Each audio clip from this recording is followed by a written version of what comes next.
Okay, welcome back, guys. So today is our second video in our Ansible Basic series. So if you remember that in last video, what we have done is we have set up a Ansible controller, right? Like we have set up one Oracle VirtualBox where we have used the virtual image disk which we have downloaded from the osboxes.org, right? So what I have done is I went ahead and I have created a clone copy of the same VM and I have named it as a client one, right? So let's create one more client and then probably we'll see that how we can manage these with the Ansible controller. Okay, so this is my controller, right? So before we clone it, we need to power it off. Without power it off, you cannot do it, right? So let me power off my controller machine and then we can clone it. So here you go. It is powered off. Let me go to the Oracle VirtualBox and it is powered off. Right click on there, go to the clone, name it that Ansible client 2. Okay, and just give some path where you want to store the file of this. So I have dedicated disk, which is something I called virtual data center, right? All virtual machines it's being sitting there. So I just selected the same folder and make sure that you will initialize with the new MAC address. Otherwise, that DHCP will be confused to release the assign the IPs to the same, right? So make sure that MAC address policy will select as generate new MAC address of for all network adapter. Okay. Now hit next and make sure that linked clone. Linked clone is something like it will help you to save your disk space, right? It will link to the same. As you can see, it is already mentioned that will be created, but the virtual hard disk files will be tied to the virtual hard disk of the original machines, right? You will not be able to move the VM to a different computer without moving the original as well. So this is a beneficial, right? If you are running with a low space or something, it's up to you. You can give a full clone, or if you want to save some space, then you can go the, I'll go with the linked clone, okay? And just finish it. And here you can see I have my Ansible client 2. Okay, name is wrong anyways. And I will go to the settings and just verify, right? Uh, all these steps, the network, memory, and everything. So if you go to the system, I can see I have two memory. I'll just make it one, and processor is also I make it one, and go to the network and make sure that you have the both network assigned. Okay, I'm good. I'll just hit no. I'll start my controller first and then I'll go with the client one. Okay, let it start and then we'll see where are we on this now. Okay, so this is the client one running. I will minimize it, and this is the Ansible controller. You can see it is getting started, and this is the Ansible client 2.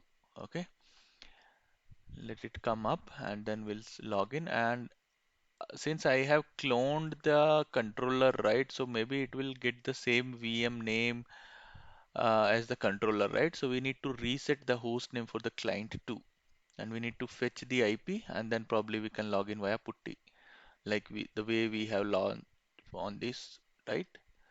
So that is fine. I think controller is still session is there. Okay, this is the client one, not the controller one. And this is the inactive session. Let me try to restart if it is come. Okay, the services didn't come up. Okay, what I'll do is I'll just take a pause and then probably once those machines are up and then I will try to resume it again. Okay, okay, it is up. That's fine then. OS boxes and osboxes.org. Okay, controller is back, right? And we have something called Ansible dash dash version. So, okay, I think due to some compute resources, it is running slow, but that is fine. I'm just waiting for the client 2 will be coming up. Meanwhile, what I will do is I'll just show you like how we can make a use of this controller, right? So initial video, we have discussed is we have discussed something called inventory, right? Inventory is nothing. Inventory is where you have the set of servers which you want to manage with the Ansible, right? So you can make an entry like this here. I just mentioned the client one, right? Like this the name and the Ansible host, right? Ansible host, I just gave a name because I don't have the DNS running, so I just mentioned directly the IP of this box. You can see 224.9, right? And the user which I am using is the same user. I will gonna run my Ansible command, but it requires a password, right? So remember that on the first video we discussed that Ansible is required a SSH connection which must be a passwordless authentication because it will not something that you can give password in between, right? It will not gonna prompt you. So in next video we will see how we can set up a dedicated user for Ansible and then how we can make it as a passwordless authentication, right? But as of now I am gonna use this osbox.org, right? So that is fine. What I will do is I will just hit SSH and I will just name it 192.168.224. Dot. I'm just checking the connections, okay? 9. Yeah, it is asking us the prompt, and if I'll give the password and I'm logged into client one. Okay, let me come out. So here we have the inventory file. This is the inventory file. So let's try to ping it. So try to ping. What we can do is we can say Ansible all and then we can give the inventory and the module name. If everything is good, it should say ping pong. Let's wait. Here you go. You can see the message came ping pong, right? So let me summarize this command. What we are doing is Ansible is a obviously that command, right? All is something like what we are trying to do is against this inventory. Like with the I, you need to specify the inventory. Hey, since we have the inventory file on the same folder, if it is on different folder, you need to specify the absolute path, right? So what we are doing is we are asking Ansible to run this module called ping against all servers inside the inventory. If you want to run only client one, right? So this way we can mention Ansible and the client one, and let me copy paste here this stuff, and here you go. So this way what it will do, it will just run that module ad hoc command against only that server name which you have mentioned, and it must be available in the inventory file. All right, so you can see it is running. Let's see our client 2 what is happening there. I'll just logged in osbox.org. Okay, we are in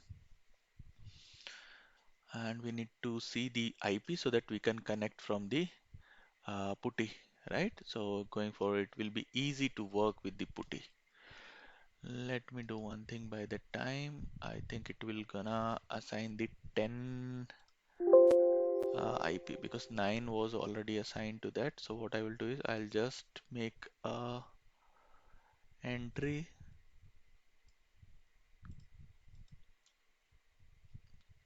I hope it will be 10 and I will just name it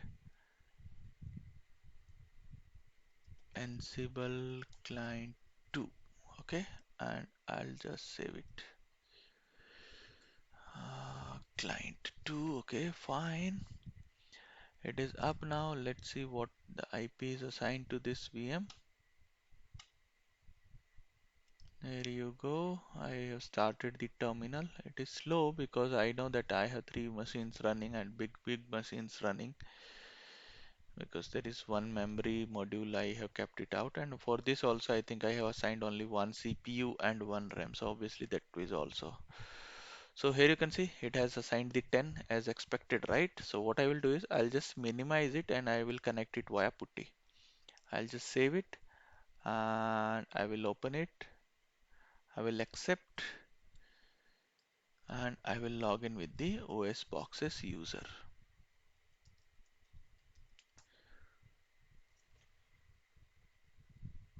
Yeah, we are in. Here you can see that the name of the host name came as a controller, right? So what I will do is I will just rename it to client2. And to do that, come on, there is a command called host name ctl. Okay, set host name, and I will say client client2, and I will just take a new Bazel, and here you can see we have the client2. Okay, so same thing we will gonna do here. What I will do is I will go inside the inventory and I will copy paste this, and I will change the IP. Here you go. Okay, I think we need to be root for this probably. Mm, yeah, because I have created this with the root user only. That is why it is. Come on.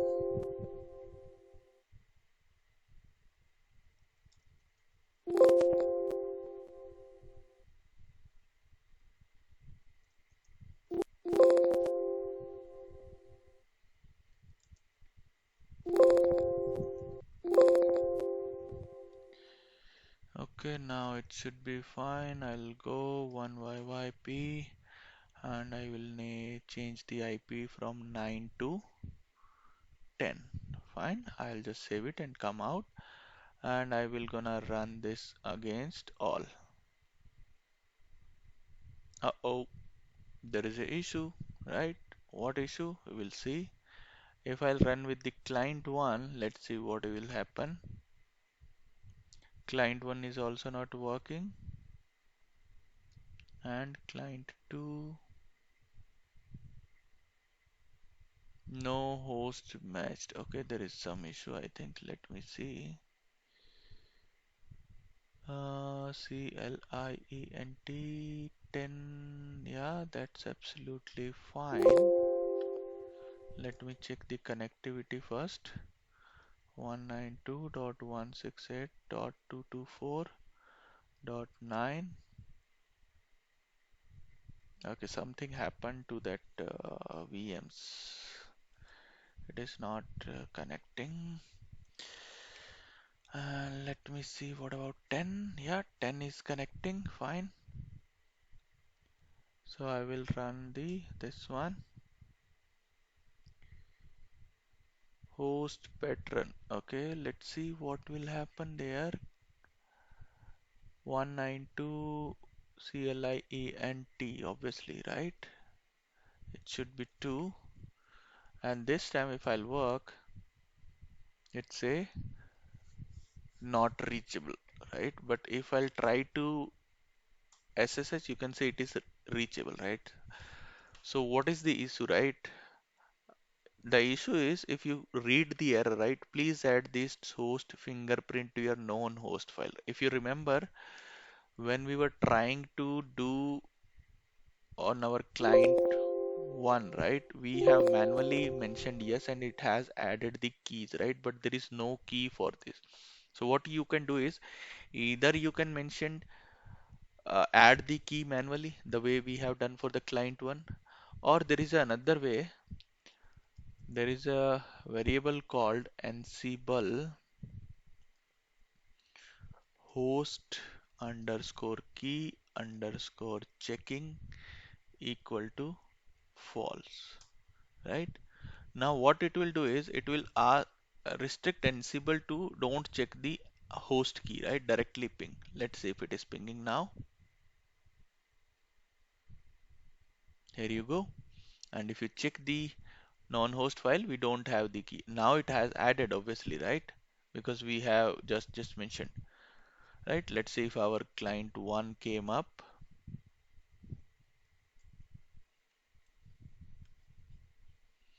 Okay, client one is not coming up. So there is an issue. Let me quickly restart that.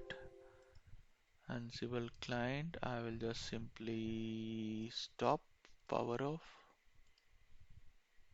and I will hit power it on again, right? Let it come up. So I think we are good with our setup, right? So here we can see that we have this uh, all VMs are up and running, right? And we are able to ping as well to each other. So in next video, we will create a dedicated user and we'll set up a passwordless authentication, right? So we don't need to worry about all this exporting the false key checking variable and all this, right? So it will gonna work, right? I am just waiting to come the client one up. Probably then we can wind up. I'll just take a pause. Okay. Okay. So finally, one more after one more reboot, this server came up. Let me try now to ping the client one. Yeah, client one is pinging, and let me try to ping all host in my inventory. If I'll just say all, so it should ping to both servers, right? Here you can see we have the response from client 1 ping pong and we have a response from client 2 ping pong. All right. So we are good with the our setup.